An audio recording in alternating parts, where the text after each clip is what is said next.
नमस्कार, स्वागत है आपका न्यूज ब्लास्ट में। आपके साथ मैं हूं श्वेता मिश्रा। चलिए खबरों के सफर को शुरू करते हैं। सीएम गहलोत ने किया राज्यपाल कलराज मिश्र का स्वागत। गुलाब का फूल देकर विधानसभा में स्वागत किया मुख्यमंत्री अशोक गहलोत ने। आज से विधानसभा की कार्रवाई शुरू हुई राज्यपाल के अभिभाषण के साथ, लेकिन जैसे ही राज्यपाल कलराज मिश्र विधानसभा पहुंचे, सीएम गहलोत ने गुलाब का फूल देकर विधानसभा में स्वागत किया राज्यपाल कलराज मिश्र का।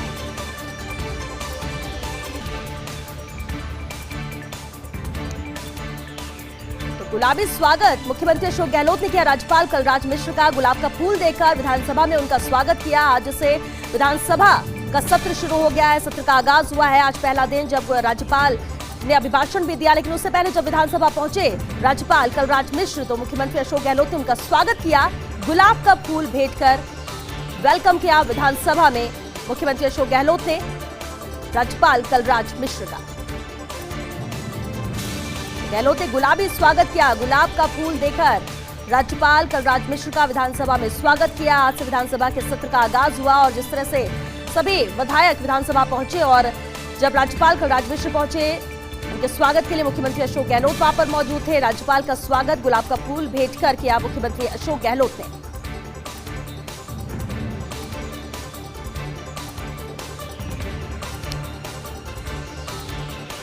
ये अहम तस्वीर राज्यपाल के स्वागत की। जब विधानसभा में राज्यपाल कलराज मिश्र पहुंचे तो मुख्यमंत्री अशोक गहलोत ने गुलाब का फूल भेंट कर उनका स्वागत किया और उसके बाद दोनों साथ विधानसभा के अंदर गए। विधानसभा का सत्र का आगाज आज से हो चुका है और कार्रवाई राज्यपाल के अभिभाषण के साथ हुई, लेकिन उससे पहले की बेहद ही अहम तस्वीर जब विधानसभा पहुंचे राज्यपाल कलराज मिश्र और मुख्यमंत्री अशोक गहलोत ने स्वागत उनका किया गुलाब का फूल भेंट कर।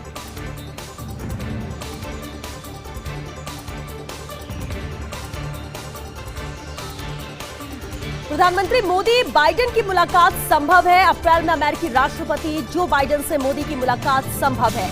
सोमवार को दोनों नेताओं के बीच टेलीफोन वार्ता के दौरान इसे लेकर चर्चा हुई। अमेरिकी प्रशासन अप्रैल में पर्यावरण पर बड़ा सम्मेलन आयोजित कर रहा है। पीएम मोदी ने बाइडेन को बताया कि वे इस सम्मेलन में हिस्सा लेंगे। दूसरी ओर मोदी ने भी बाइडेन को सपत्नीक शीघ्र भारत आने का आमंत्रण दिया है।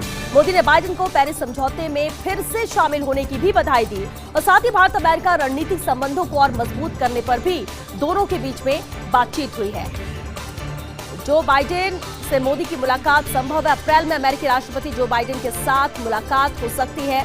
प्रधानमंत्री नरेंद्र मोदी की सोमवार को दोनों नेताओं के बीच हालांकि टेलीफोन वार्ता हुई और इस वार्ता के दौरान चर्चा हुई इसे लेकर। अमेरिकी प्रशासन अप्रैल में पर्यावरण पर एक बड़ा सम्मेलन आयोजित कर रहा है। पीएम मोदी ने बाइडेन को बताया कि वे इस सम्मेलन में हिस्सा लेंगे और दूसरी ओर मोदी ने भी बाइडेन को सपत्नीक शीघ्र भारत आने का आमंत्रण दिया है। मोदी ने बाइडेन को पेरिस समझौते में फिर से शामिल होने की भी बधाई दी और साथ ही भारत अमेरिका रणनीतिक संबंधों को और मजबूत करने पर भी दोनों के बीच बातचीत हुई।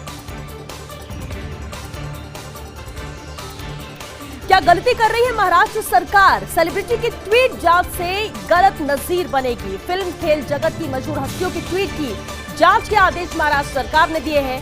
महाराष्ट्र के गृह मंत्री अनिल देशमुख ने जांच के आदेश दिए हैं। सोनिया गांधी, शरद पवार को पहल कर इसे रुकवाना चाहिए क्योंकि इनके ट्वीट ना तो सांप्रदायिक है और ना ही विभाजनकारी और इसलिए इनकी जांच न सिर्फ गैर जरूरी है बल्कि गलत भी। तो कहीं ये निर्णय गलत तो नहीं है? ये एक अहम सवाल जरूर उठ रहा है जो महाराष्ट्र सरकार ने आदेश दिए हैं। सेलिब्रिटी के ट्वीट जांच से अब गलत नजीर बनेगी। फिल्म खेल जगत की मशहूर हस्तियों की ट्वीट की जांच के आदेश यहाँ पर दिए गए हैं। महाराष्ट्र के गृह मंत्री अनिल देशमुख ने जांच के आदेश दिए। सोनिया गांधी, शरद पवार को पहल कर इसे रुकवाना चाहिए क्योंकि इनकी ट्वीट ना तो सांप्रदायिक है और ना ही विभाजनकारी है और इसलिए इनकी जांच न सिर्फ गैर जरूरी है बल्कि गलत भी। और इसलिए सवाल उठ रहा है कि महाराष्ट्र सरकार ने जो आदेश दिए हैं कहीं ये गलत तो नहीं।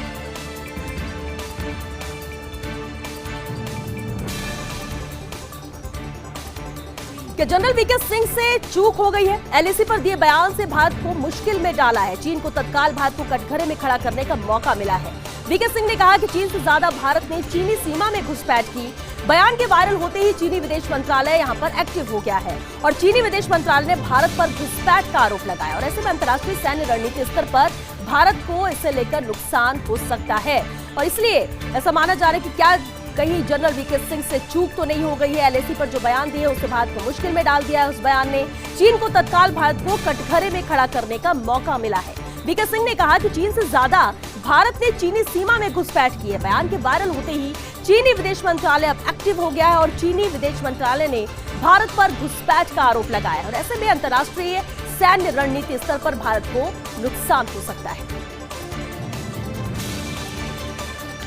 सदन में बढ़ी विपक्ष की ताकत। संसद का बजट सत्र अब की बार कई मायनों में अहम है। पहली बार विपक्ष में दिख रही एकता, घिर रही है सरकार।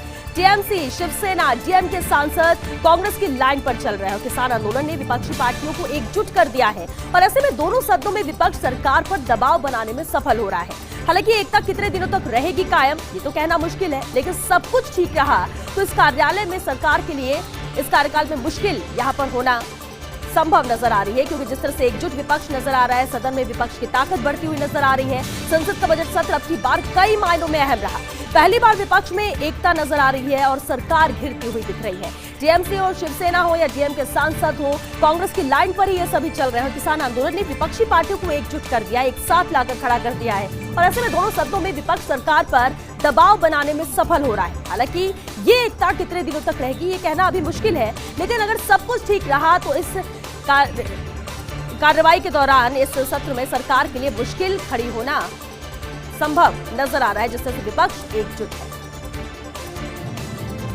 राज्यसभा में कौन होगा विपक्ष का नेता, ये एक अहम सवाल है। कांग्रेस पार्टी में गंभीरता से इस पर मंथन चल रहा है। राहुल गांधी मुख्य पदों पर युवा नेताओं को देखना चाहते हैं, लेकिन इस दायित्व के लिए मंझा हुआ और अनुभवी युवा नेता नहीं।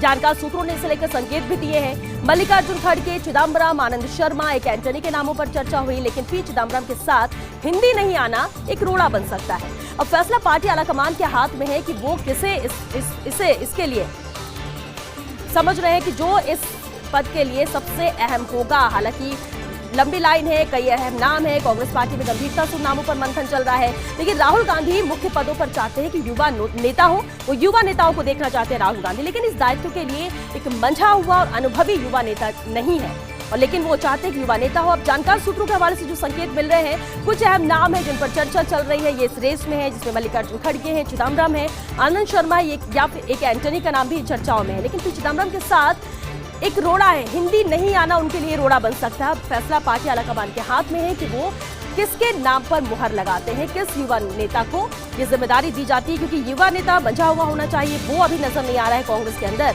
और ऐसे में राज्यसभा में विपक्ष का नेता कौन होगा, ये एक अहम सवाल है। कांग्रेस पार्टी हालांकि गंभीरता से मंथन कर रही है, कई नामों पर चर्चा की जा रही है, लेकिन राहुल गांधी की मंशा ये है कि मुख्य पदों पर युवा नेताओं को वो देखना चाहते हैं, लेकिन इस दायित्व के लिए मंझा हुआ और अनुभवी युवा नेता नहीं है। अब जब युवा नेता नहीं है तो जो कुछ नाम है उन पर चर्चा हो रही है कि इन्हें जिम्मेदारी दी जा सकती है और इसमें मल्लिकार्जुन खड़गे का नाम है, चिदम्बरम है, आनंद शर्मा है, एंटनी के नामों पर चर्चा हो रही है। इन सभी नामों पर चर्चा की जा रही है कि किसे ये जिम्मेदारी दी जाए, लेकिन पी चिदम्बरम के साथ हिंदी नहीं आना यहाँ रोड़ा बन सकता है। अब फैसला पार्टी आलाकमान के हाथ में है, किसके नाम पर मुहर लगाते हैं पार्टी। ड्रग अफसरों को जल्द मिलेगी नई टेरिटरी। ड्रग डिपार्टमेंट पे एरिया रीडिस्ट्रीब्यूशन की कवायद जारी है। जयपुर समेत अन्य जिलों में एरिया का बदलाव किया जाएगा। कई जगहों पर हाल में लगे अफसरों को भी यहां नई जिम्मेदारी मिलेगी। सूत्रों की माने तो एरिया रीडिस्ट्रीब्यूशन का प्रस्ताव लगभग तैयार हो चुका है। हालांकि उच्च स्तर के एनओसी के बाद ये जारी होगा एरिया आवंटन। उधर एरिया रीडिस्ट्रीब्यूशन की कवायद पर फील्ड अधिकारी भी एक्टिव हो चुके हैं। मन माफिक एरिया आवंटन के लिए हाई लेवल अप्रोच यहां पर लगाया जा रहा है, तो सभी एक्टिव नजर आ रहे हैं। अपनी स्तर पर अप्रोच लगाई जा रही है हाई लेवल की। तो ड्रग अफसरों को जल्द ही नई टेरिटरी यहां पर मिलेगी। ड्रग डिपार्टमेंट में एरिया डिस्ट्रीब्यूशन की कवायद जारी है। जयपुर समेत अन्य जिलों में भी एरिया का बदलाव यहां पर किया जाएगा और कई जगहों पर हाल में लगे अफसरों को भी नई जिम्मेदारी मिलेगी। सूत्रों की माने तो एरिया रीडिस्ट्रीब्यूशन का प्रस्ताव लगभग तैयार है। हालांकि उच्च स्तर के एनओसी के बाद जारी होगा ये एरिया आवंटन। उधर एरिया रीडिस्ट्रीब्यूशन की कवायद पर फील्ड अधिकारी भी एक्टिव हो चुके हैं और मन माफिक एरिया आवंटन के लिए अब अपना हाई लेवल अप्रोच लगा रहे हैं कि उन्हें उनके मन माफिक एरिया मिल सके। हालांकि रीडिस्ट्रीब्यूशन का काम यहां पर जारी है। अप्रोच अपने लेवल पर अधिकारी भी लगा रहे हैं और जब से जानकारी मिली अधिकारी भी एक्टिव नजर आ रहे हैं। सूत्रों की माने तो एरिया डिस्ट्रीब्यूशन का प्रस्ताव लगभग तैयार हो चुका है और इसे लेकर कई जगहों पर हाल में लगे अफसरों को भी माना जा रहा है कि नई जिम्मेदारी मिल सकेगी। भले ही वो हाल में लगे हुए हैं, लेकिन जब बदलाव होगा, रिडिस्ट्रीब्यूशन होगा, तो ये बदलाव हर स्तर पर देखा जाएगा। हालांकि उच्च स्तर के एनओसी के बाद जारी होगा ये एरिया आवंटन। उधर एरिया डिस्ट्रीब्यूशन की कवायद पर फील्ड अधिकारी भी एक्टिव हो चुके हैं। मन माफिक उन्हें एरिया मिल सके, इसके लिए हाई लेवल अप्रोच लगाई जा रही है। राजस्थान विधानसभा का बजट सत्र शुरू हो चुका है, लेकिन अब थमी है बलवान की सदन में गूंज। कृषि कानून को लेकर हंगामा कर रहे थे बलवानपुरिया। मंत्री हरीश चौधरी और उप मुख्य सचेतक महेंद्र चौधरी ने भी यहां पर उनके पास जाकर समझाइश की। मुख्यमंत्री गहलोत ने बलवानपुरिया से बात करने के लिए इन्हें भेजा था, लेकिन अब जाकर शांत हुए बलवानपुरिया। लगातार समझाइश का दौर यहां पर चलता रहा, कोशिश की जाती रही उन्हें मनाने की। मुख्यमंत्री का जो मैसेज था वो उन तक पहुंचाया गया, लेकिन इसके बावजूद भी लगातार हंगामा करते नजर आए बलवानपुरिया। कृषि कानून को लेकर उनका यह हंगामा था, वो अपनी बात रख रहे थे, उन्हें शांत कराने की कोशिश की जाती रही। मंत्री हरीश चौधरी और उप मुख्य सचेतक महेंद्र चौधरी ने भी उनसे समझाइश की। मुख्यमंत्री गहलोत ने का मैसेज बलवानपुरिया को भेजा गया, उनसे बात की गई और अब जाकर बलवानपुरिया शांत हुए। दिल्ली में 26 जनवरी उपद्रव मामला, एक और आरोपी गिरफ्तार हुआ है। 50,000 रुपए का इनामी इकबाल सिंह गिरफ्तार हुआ है। पंजाब के होशियारपुर से गिरफ्तारी हुई है इकबाल सिंह की। दिल्ली में 26 जनवरी को जिस तरह से उपद्रव हुआ उसे लेकर अब एक और आरोपी गिरफ्तार हो चुका है। इससे पहले दीप सिद्धू की गिरफ्तारी हुई और अब एक और आरोपी 50,000 रुपए का इनामी आरोपी इकबाल सिंह गिरफ्तार हो चुका है। इसे पंजाब के होशियारपुर से गिरफ्तार किया गया है। तो एक और बड़ी कामयाबी इस मामले में पुलिस को मिली है, जहां 26 जनवरी को उपद्रव किया गया और उन लोगों को चिन्हित कर लिया गया था। इन पर इनाम भी घोषित किया गया था। एक तरफ दीप सिद्धू पर 1 लाख का इनाम था, वो पहले गिरफ्त में आया और अब 50,000 का ये इनामी आरोपी है इकबाल सिंह, जो कि अब गिरफ्तार हो चुका है। पंजाब के होशियारपुर से इसकी गिरफ्तारी की गई है। तमिलनाडु की राजनीति में तेज हलचल मचेगी। वीके शशिकला जेल से रिहा होने के बाद चेन्नई पहुंची हैं। 23 घंटे में तय किया बेंगलुरु से चेन्नई तक का रास्ता। दिवंगत जयललिता की सहेली है वीके शशिकला। भ्रष्टाचार के आरोप में अन्ना द्रमुक से निष्कासित हुई थी। अन्ना द्रमुक में शशिकला को वापस लाने पर मतभेद है। पार्टी के पदों से हटा दिए गए शशिकला के 7 समर्थक भी। और अब तमिलनाडु की राजनीति में तेज हलचल मचेगी, ये तय माना जा रहा है, क्योंकि वीके शशिकला जेल से रिहा होने के बाद सीधे चेन्नई पहुंची हैं। 23 घंटे में उन्होंने बेंगलुरु से चेन्नई तक का रास्ता यहां पर तय किया। दिवंगत जयललिता की सहेली है वीके शशिकला। भ्रष्टाचार के आरोप में अन्ना द्रमुक से निष्कासित की गई थी। अन्ना द्रमुक में शशिकला को वापस लाने पर मतभेद है। बांसवाड़ा में मयूर मिल में मॉक ड्रिल के दौरान बड़ा हादसा हुआ है। मॉक ड्रिल में जा रही दमकल ने बाइक को चपेट में लिया। हादसे में बाइक सवार युवक की मौत हो गई। पुलिस के साथ ही अन्य लोग भी घटनास्थल पर पहुंचे हैं। बांसवाड़ा में मयूर मिल में मॉक ड्रिल के दौरान ये बड़ा हादसा हुआ है, जहां मॉक ड्रिल में के लिए दमकल जा रही थी। इस दौरान बाइक को दमकल ने चपेट में लिया। हादसे में बाइक सवार युवक की मौत हो गई है। पुलिस के साथ ही अन्य लोग भी घटनास्थल पर मौजूद हैं। इस हादसे में एक युवक की जान गई है। हालांकि मॉक ड्रिल किया जा रहा था बांसवाड़ा में और इसी दौरान ये हादसा हुआ। ये तस्वीर आप देख सकते हैं। हादसे में बाइक सवार युवक की मौत हुई है। बांसवाड़ा में मॉक ड्रिल के दौरान दमकल जा रही थी और दमकल की चपेट में बाइक आई, बाइक सवार आया। पुलिस के साथ ही अन्य लोग मौके पर मौजूद हैं। मॉक ड्रिल के दौरान ये बड़ा हादसा हुआ है। युवक की मौके पर ही मौत हो गई। मॉक ड्रिल में जा रही थी दमकल, बाइक को चपेट में लिया। और चलिए सहयोगी अनुपम हमारे साथ जुड़ चुके हैं। अनुपम, मॉक ड्रिल की जा रही थी, इस दौरान ये बाइक चपेट में आई है, कौन था ये युवक? जी श्वेता, सबसे बड़ी बात तो है कि जो मॉक ड्रिल लोगों की जान बचाने के लिए किया जाता है, उसी मॉक ड्रिल में एक युवक की जान चली गई।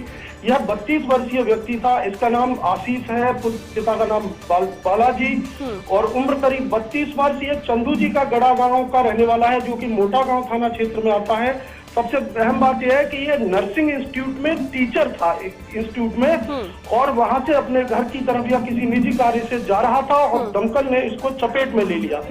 घटना को लेकर के कलेक्टर एसपी तमाम अधिकारियों को इसकी जानकारी मिल चुकी है और इसका फीडबैक ले रहे हैं। और सबसे बड़ी बात यह है कि ये लगभग 11 बजे मॉक ड्रिल किया और मॉक ड्रिल के दौरान इस तरह का हादसा होना अपने आप में बड़ी से बड़ी लापरवाही उजागर करता है, क्योंकि मयूर मिल के पास खुद की सिक्योरिटी है। बावजूद इसके आखिर ऐसी व्यवस्थाएं क्यों नहीं की गई कि जब बड़े वाहन आए, ज्यादा अधिकारी आए, बड़े लोग आए या कोई अन्य स्थिति हो तो उससे निपटा जा सके। जबकि मॉक ड्रिल है तो मॉक ड्रिल में अचानक से सब लोग पहुंचते हैं। सूचना दी गई थी कि मयूर मिल के गेट पर आग लगी है, तो स्वाभाविक है दमकल का पहुंचना सबसे बड़ी प्रायोरिटी था। और ऐसे में इस तरह हादसा होना अपने आप में मिल प्रबंधकों पर कई तरह के सवाल खड़े करता है। बिल्कुल अनुपम, सवाल खड़े करता है, लेकिन इस मौत के लिए जिम्मेदार अब कौन होगा? इस युवक की जान गई है मॉक ड्रिल के दौरान, आखिर जिम्मेदार इसका कौन होगा? क्या कार्रवाई इस मामले को लेकर अब की जा रही है? अभी तक इस मामले में कोई एफआईआर वगैरह दर्ज नहीं की गई है। शहर कोतवाल मोतीलाल सारण से हमारी बात हुई है। उनका कहना है कि वे मामले में जल्द जो भी उचित कार्यवाही होगी अधिकारियों से दिशा निर्देश लेके कार्यवाही करेंगे। फिलहाल युवक के सबको एमजी अस्पताल लाया गया है, जहां पर आगे की कार्यवाही की जाएगी, परिजनों को बुलाया जाएगा। और इसके साथ ही जिले में एक दूसरी बड़ी घटना हुई है, उसमें एसपी कुशलगढ़ गए हुए हैं। संभव है वे भी जल्द लौटकर हालात का जायजा जरूर लेंगे। बिल्कुल। और मयूर मिल में जिस तरह से मॉक ड्रिल किया जा रहा था, आपने अनुपम अभी बताया कि कोई अब तक मामला दर्ज नहीं है, किस तरह की कोई कार्रवाई नहीं, लेकिन कार्रवाई की किया जाएगी क्योंकि लोगों में भी नाराजगी होगी, आक्रोश होगा कि मॉक ड्रिल के दौरान जाते समय बाइक सवार को चपेट में लिया गया, तो लापरवाही तो यहाँ पर साफ नजर आ रही है। कार्रवाई नहीं होगी तो आक्रोशित लोग भी होंगे। जी बिल्कुल। और इसमें पहली जो प्रायोरिटी है वो मयूर मिल की है, क्योंकि शहर से मयूर मिल जिस जगह ये हादसा हुआ बहुत दूर नहीं है, और जहां मयूर मिल का गेट है उससे कुछ ही मीटर की दूरी पर यह हादसा हुआ है। जब उसके मयूर मिल के बाद खुद का सिक्योरिटी है तो वहां पर अपनी सिक्योरिटी उनकी होनी चाहिए थी। लोगों को उस रास्ता बनाना चाहिए था, जो कि भारी लापरवाही उजागर करता है। बिल्कुल। और मयूर मिल की तरफ से किसी ने कुछ कहा इस हादसे को लेकर, इस पूरे घटना को लेकर? अभी तक इस संबंध में मयूर मिल की तरफ से हमें ऑफिशियली कोई भी वर्जन या कोई भी बात अभी तक नहीं मिल पाई है। हम मिल प्रबंधन से बात करने की कोशिश कर रहे हैं कि वो अपना पक्ष रख सकें कि आखिर क्या हुआ था। बिल्कुल। हादसे में जिस बाइक सवार युवक की मौत हुई, अनुपम आपने बताया 32 वर्ष का था, वो पढ़ाई भी कर रहा था, क्या वो वहीं का रहने वाला है? श्वेता, वो एक टीचर था, नर्सिंग का ट्यूटर था, नर्सिंग के छात्रों को पढ़ाया करता था।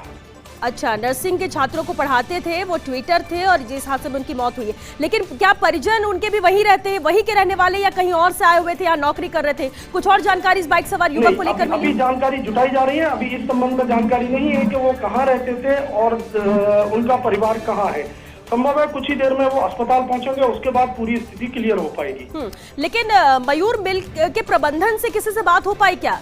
मयूर मिल की तरफ से किसी ने इस हादसे को लेकर कुछ कहा क्या अनुपम? मयूर मिल प्रबंधन से बात करने की कोशिश की जा रही है। अभी तक इस तरह के कोई उनकी तरफ से कोई बातचीत हो नहीं पाई है, कोई भी अधिकारी कुछ भी कह नहीं रहा है। अभी हम और कोशिश करेंगे, अपने दर्शकों को अपडेट कराएंगे जल्द से जल्द कि आखिर मयूर मिल इस मामले में, इस घटना को लेकर क्या कहता है। अनुपम, लेकिन जैसे मॉक ड्रिल किया गया और ये मॉक ड्रिल समय समय पर होती रहती है, हर जगह होती रहती है, ताकि जब किसी तरह की समस्या हो, कोई आपदा ऐसी आए तो उसमें कितने सजग लोग हैं और कहां लापरवाही होती है उसे ठीक किया जा सके। मॉक ड्रिल करने का मकसद ये होता है। लेकिन आज जब यह हादसा हुआ, एक युवक की जान चली गई, उससे पहले जो व्यवस्थाएं की जाती है मॉक ड्रिल को लेकर, क्या वो की गई हैं? और अगर नहीं की गई तो प्रबंधन सामने आके बोल कुछ क्यों नहीं रहा है? यानी मान रहा है वो कि गलती उसकी है? जी बिल्कुल, मैं मान सकता हूँ कि इसमें प्रबंधन की भारी लापरवाही है, क्योंकि मॉक ड्रिल करने से पहले जिस तरह की सूचना दी जाती है, जिस तरह की व्यवस्थाएं की जाती हैं, उनमें कहीं ना कहीं लापरवाही हुई है, तभी यह हादसा हुआ है। क्योंकि जिस जगह मयूर मिल के गेट पर आग की सूचना दी जाती है, उसके कम से कम 200, 300, 400 मीटर के दायरे में सिक्योरिटी होनी चाहिए, अरेंजमेंट होने चाहिए। लोगों को वहां पहुंचने पर तो तत्काल पता चलना ही चाहिए कि यह एक मॉक ड्रिल है। यानी दमकल तेज स्पीड से जा रही थी और कुछ ही मीटर दूर यह हादसा हुआ। इसका मतलब दमकल कर्मी को या आसपास कोई भी ऐसी सूचना नहीं थी जिससे कि उनको ये पता चलता कि ये मॉक ड्रिल है। चलिए अनुपम, आप नजर बना के रखिएगा, आगे भी आपसे इससे लेकर जानकारी लेंगे। लेकिन मौजूदा स्थिति पर मौके पर जो प्रशासन मौजूद है उससे बात करने की भी कोशिश यहाँ पर की गई, लेकिन इस मामले में किसी ने भी कुछ भी कहने से इनकार कर दिया है। हालांकि इंतजार रहेगा कि इस मामले में कार्रवाई क्या की जाती है, जांच में क्या सामने आता है, कहीं लापरवाही तो नहीं बरती जाती है जांच के स्तर पर। देश में एंटी नेशनल एक्टिविटी रोकने की कवायद की जा रही है। केंद्रीय गृह मंत्रालय ने शुरू किया है खतरनाक प्रोग्राम। ऑनलाइन कंटेंट जांचने के लिए वॉलंटियरों की नियुक्ति, आम नागरिकों को वॉलंटियर बनाने का मौका दिया गया है। इंडियन एक्सप्रेस के संपादकीय पर इस पर ऐतराज किया गया। नागरिकों को आमने सामने खड़े करना यहाँ पर ठीक नहीं है। गृह मंत्रालय को तत्काल ये आदेश वापस लिए जाने चाहिए। ऐसा माना जा रहा है कि इस आदेश को वापस लेना चाहिए। देश में एंटी नेशनल एक्टिविटी रोकने की यहाँ पर कवायद की जा रही है। केंद्रीय गृह मंत्रालय ने एक खतरनाक प्रोग्राम शुरू किया है। ऑनलाइन कंटेंट जांचने के लिए वॉलंटियर्स की नियुक्ति यहाँ पर की जाएगी। आम नागरिकों को वॉलंटियर बनने का मौका दिया जा रहा है। इंडियन एक्सप्रेस के संपादकीय में इस पर ऐतराज जताया गया है। नागरिकों को आमने सामने खड़े करना ठीक नहीं है, ये इसमें कहा गया है। गृह मंत्रालय को तत्काल इस आदेश को वापस लेना चाहिए। असम विधानसभा चुनाव में भाजपा की बिसात असम गण परिषद के साथ है। भाजपा का गठबंधन 2016 में बनी थी। भाजपा अगप गठबंधन सरकार और इस बार समीकरण अलग है। पहले जैसा माहौल नहीं है। 10 से 15 नए चेहरे उतार सकती है यहाँ पर भाजपा। अगप के साथ कुछ सीटें बदलने की भी यहाँ पर संभावना है। अगप भी कर सकती है ज्यादा सीटों की मांग, तो यहाँ पर कुछ बदलाव देखने को मिल सकते हैं। असम विधानसभा चुनाव के मद्देनजर भाजपा की यह बिसात है, जहाँ असम गण परिषद के साथ भाजपा का गठबंधन है। 2016 में भाजपा अगप गठबंधन सरकार बनी थी, लेकिन इस बार समीकरण कुछ अलग नजर आ रहे हैं। पहले जैसा माहौल यहाँ पर नहीं है। 10 से 15 नए चेहरे भाजपा उतार सकती है। उधर अगप के साथ कुछ सीटें बदलने की भी यहाँ पर संभावना है कि कुछ सीटों का अदला बदली की जा सकती है। अगप भी ज्यादा सीटों की मांग यहाँ पर कर सकती है। 2016 में गठबंधन हुआ था, लेकिन इस बार बिसात बीजेपी की कुछ अलग है। कुछ अलग तस्वीर, अलग सिनेरियो यहाँ पर नजर आएगा असम विधानसभा चुनाव के मद्देनजर। नागौर के खिवसर से बड़ी खबर है। पेड़ से टकराई है बेकाबू कैंपर गाड़ी। हादसे में 4 लोगों की मौत हुई है, 2 गंभीर रूप से घायल हुए। सभी मृतक बताए जा रहे हैं एक ही परिवार के। खिवसर अस्पताल में इनके शव रखवाए गए हैं। सांचौर से मुकाम जा रहे थे ये सभी लोग। इसी दौरान ये हादसा हुआ, जहां नागौर के खिवसर में हादसा हुआ। पेड़ से टकराई है बेकाबू कैंपर गाड़ी। ये तस्वीर आप देख सकते हैं। हादसे में 4 लोगों की मौत हुई है, 2 लोग गंभीर रूप से घायल हुए हैं। सभी मृतक एक ही परिवार के बताए जा रहे हैं। खिवसर अस्पताल में इन सभी के शव रखे गए हैं। सांचौर से मुकाम जा रहे थे ये सभी लोग। इस दौरान यह हादसा हुआ और इस हादसे में 4 लोगों की मौत हुई है, 2 लोग गंभीर रूप से घायल हैं। ये चारों ही जो मृतक हैं वो सभी एक ही परिवार के बताए जा रहे हैं। चारों के शव मोर्चरी में रखवाए गए हैं। खिवसर अस्पताल में इनके शव रखवाया गया है। 2 लोगों की हालत गंभीर बताई जा रही है। सांचौर से मुकाम जा रहे थे ये सभी लोग। इस दौरान ये दर्दनाक हादसा हुआ, जहां पेड़ से टकराई बेकाबू कैंपर गाड़ी। इस हादसे में 4 लोगों की मौके पर मौत हुई है, 2 लोगों की हालत गंभीर बताई जा रही है, 2 घायल गंभीर रूप से घायल है 2 लोग। सभी मृतक एक ही परिवार के बताए जा रहे हैं। 4 लोगों की जिनकी मौत हुई है वो एक ही परिवार के सदस्य बताए जा रहे हैं। हनुमानगढ़ से बड़ी खबर है। टाउन के गांव लखवाली में आईजीएनपी मुख्य नहर में कार गिरी है। कार अनियंत्रित होकर नहर में गिरी। कार में 5 लोगों के होने की सूचना है। पुलिस प्रशासन मौके पर मौजूद है। आपदा प्रबंधन की टीम और गोताखोरों की टीम मौके पर मौजूद है। प्रशासन के अन्य अधिकारी भी मौके पर पहुंचे। देर रात की ये घटना बताई जा रही है। सुबह से नहर में तलाशी अभियान चल रहा है। सुबह से तलाश किया जा रहा है। ये तस्वीर आप देख सकते हैं, जहां हनुमानगढ़ में टाउन के गांव लखवाली में आईजीएनपी मुख्य नहर में एक कार गिरी है। कार अनियंत्रित होकर इस नहर में गिरी। कार में 5 लोगों के होने की सूचना है। हालांकि पुलिस प्रशासन मौके पर मौजूद है। आपदा प्रबंधन की टीम भी मौके पर मौजूद है। गोताखोरों की टीम मौके पर मौजूद है, जो लगातार तलाश कर रही है इनकी। प्रशासन के अन्य अधिकारी भी मौके पर पहुंच चुके हैं। देर रात की ये घटना बताई जा रही है, जहां कार नहर में गिर गई। 5 लोगों के इसमें होने की बात कही जा रही है। सुबह से ही नहर में तलाशी अभियान चल रहा है, लेकिन अब तक हाथ खाली है। किस तरह की कोई सफलता नहीं मिल पाई है, लेकिन तलाशी अभियान यहाँ पर जारी है। बताया जा रहा है ये कार नहर में गिरी और संभावना जताई जा रही है कि कार में 5 लोग सवार थे, लेकिन अब तक किसी तरह का कोई सुराग नहीं मिल पाया है। तलाश इनकी जारी है। तो सुबह से ही नहर में तलाशी अभियान चल रहा है। प्रशासन के अन्य अधिकारी भी मौके पर पहुंच चुके हैं। देर रात की घटना बताई जा रही है, जहां ये कार इस नहर में गिरी। 5 लोग इस कार में सवार थे, ऐसा बताया जा रहा है। सुबह से ही नहर में तलाशी अभियान चल रहा है। इन्हें तलाश करने की कोशिश की जा रही है। टाउन के गांव लखवाली में एनजीएनपी नहर मुख्य नहर में कार गिरी है। बताया जा रहा है कि अनियंत्रित होकर ये कार इस नहर में गिरी। कार में 5 लोगों की होने की सूचना है। 5 लोग इस कार में सवार थे। हालांकि तलाश इनकी सुबह से जारी है। पुलिस प्रशासन भी मौके पर मौजूद है। गोताखोर भी मौके पर मौजूद है। तलाश की जा रही है इन सभी की, लेकिन अब तक कोई सुराग नहीं।